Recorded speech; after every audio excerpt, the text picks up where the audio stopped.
ఈయన కడ కేసీఆర్ కావన్నాడు. అవసరమా? ఈ చిట్టినాయుడు గింత మనిషి వీడు, వాడు మళ్ళీ చిట్టెలుక గాయన కంటే కేసీఆర్ కావన్నాడు. అందుకే మేము చెప్పినాం మొన్న, అంత లేదు నీకు, రేవంత్ రెడ్డి యాది పెట్టుకో, యాడికి పోయినా ఒక 500-600 మంది సెక్యూరిటీని పెట్టుకుని, లేకపోతే మాత్రం ఈ బలగొట్టేటట్టున్నారు ప్రజలు.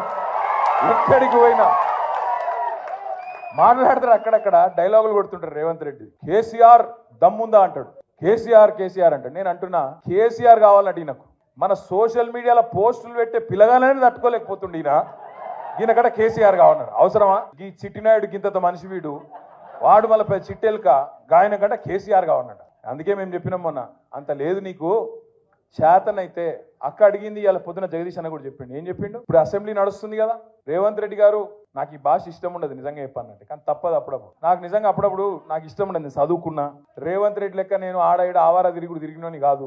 ఎక్కడో పోయి బయట దేశంలో కొంత ఉద్యోగం సంపాదించుకున్నా, కొంత పేరు సంపాదించుకున్నా, నాకు ఇష్టం ఉండదు.